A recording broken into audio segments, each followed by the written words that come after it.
Ada gambaran saya dulu supaya teman-teman paham apa itu rezeki atau seperti apa sih rezeki itu. Kalau gambaran saya, rezeki itu seperti sebuah pohon. Pohon ini teman-teman sekalian ada buah yang berjatuhan dan ada buah yang bergelantungan.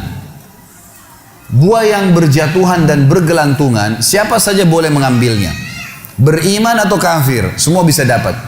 Makanya jangan heran kok ada orang kafir sembah berhala atau mungkin ngaku Tuhan punya anak dan seterusnya, tapi masih hidup, punya rumah mewah, makan segala apa yang dia mau. Dah iya.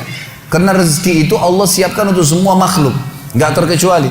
Kalau orang kafir tiba-tiba Allah nggak kasih rezeki, maka nggak ada orang kafir nantinya. Emang Allah SWT menciptakan ya, semua itu untuk menguji mereka, melihat mereka mau menggunakan nggak potensi-potensi dalam diri mereka untuk beriman kepada Allah Subhanahu Wa Taala.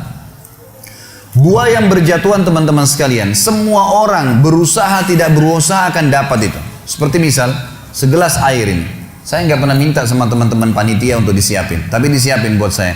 Kapan saya ambil pipetnya, kemudian saya lubangin, saya minum, maka ini jadi rezeki saya. Ini namanya rezeki mutlak. Kalau bahasa saya, rezeki mutlak. Ini saya tulis di tulisan saya, buah yang berjatuhan namanya rezeki mutlak. Buah yang bergelantungan namanya rezeki ikhtiar. Ini hanya untuk mudah difahamin saja ya. Ini konsep yang saya tulis sendiri sebenarnya untuk memahaminya. Rezeki yang berjatuhan namanya mutlak. Seseorang akan datang padanya. Kita lagi duduk tiba-tiba tetangga antarin makanan. Lagi jalan sama teman tiba-tiba ditraktir, gitu kan? Atau mungkin orang tua kita setengah mati banting tulang, tiba-tiba beliau meninggal lalu kemudian kita dapat warisan. Namanya mutlak. Kalau ini teman-teman sekalian kita mau nggak mau akan datang kepada kita.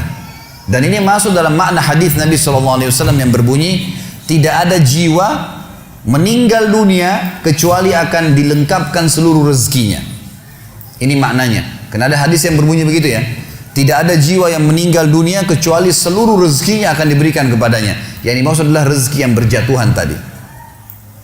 Juga ada hadis yang lain kata Nabi SAW, kalau seseorang lari dari rezekinya seperti dia lari dari kematian, maka rezekinya akan mendatanginya sebagaimana mati mendatanginya.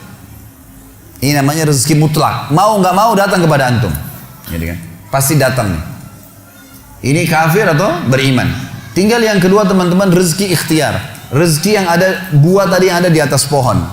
Untuk mengambilnya kita butuh tangga. Kita butuh tangga. Fasilitasnya. Fasilitas ini teman-teman sekalian, tangga ini adalah ilmu. Adalah ilmu. Ini sesuai mirip dengan perkataan Imam Syafi'i rahimahullah. Siapa yang ingin dunia, dia harus punya ilmunya. Siapa yang ingin akhirat, dia harus punya ilmunya. Siapa yang punya dua-dua, mau dua-dua dunia akhirat, dia juga harus punya ilmunya. Memang ilmu itu tangganya. Jadi siapapun yang punya ilmunya, dia pelajari bisnis tertentu misalnya. Dia pelajari misalnya masalah properti, masalah ya kuliner, masalah ini, masalah itu. Dipelajari sama dia. Kemudian dia punya ilmunya, maka dia punya tangga. Dia akan naik ke atas. Dan pada saat dia naik ke atas pohon, dia bisa petik buah sebanyak mungkin, semau dia. Kenapa misalnya restoran-restoran besar dunia seperti KFC, McDonald dan seterusnya, ini bukan karena saya sebutkan namanya karena mau dipromosikan, tidak ada hubungannya. Tapi yang saya maksudkan adalah bagaimana bisa seseorang yang beragama Yahudi, kufur kepada Nabi SAW, kufur kepada Allah, Allah pastikan kekafiran mereka, tapi bisa punya cabang sampai jutaan cabang, ribuan, ratusan ribu cabang seluruh dunia. Karena dia punya ilmunya. Dia pelajari ilmunya. Jadi orang kafir pun bisa dapat tuh, gitu kan? Bisa dapat. Jadi jangan heran teman-teman kenapa orang kafir bisa punya banyak usaha. Ya dia punya ilmu, kita pelajarin. Makanya Allah berikan standar dalam masalah rezeki. Semua manusia punya dua mata, punya dua kaki, punya dua tangan. Waktunya sama 24 jam. Potensinya sama, kecuali yang lahir dalam keadaan cacat saja. Kalau enggak sama semua, gitu kan? Bedanya kita sama orang-orang yang sudah sukses, ya hanya sekedar ilmu pengetahuannya saja. Kalau ilmunya kita miliki dan kita coba kembangkan, maka akan terbuka itu. Hanya saja, teman-teman sekalian, beda antara, dan ini kalau rezeki ikhtiar terbuka, semua orang bisa mengumpulkan sebanyak mungkin. Tinggal bagaimana dia punya ilmu. Ilmunya tangga, dia naik ke atas. Begitu dia naik ke atas, dia ambil buah yang terdekat. Yang agak jauh dipakai jala sama dia. Tambah ilmu lagi, tambah fasilitas, tambah pengetahuan, kursus lagi, tambah keterampilan. Maka dia akan bisa mengambil sebanyak mungkin, tidak ada batasnya. Bedanya antara rezeki orang beriman dengan rezeki orang kafir di berkahnya. Ini bedanya di sini.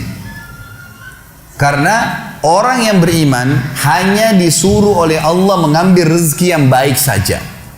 Bahasa agamanya halal.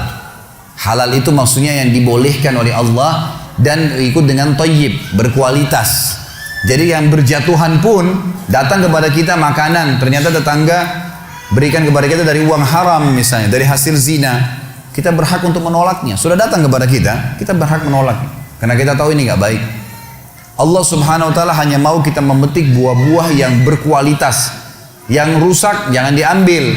Minimal bonyok aja sedikit ada ulatnya jangan diambil. Kalau orang kafir semuanya diambil. Mau busuk mau enggak semua diambil sama dia. Dia nggak mau tahu halal haram nggak tahu. Ini contoh rasional memahami rezeki, gitu kan?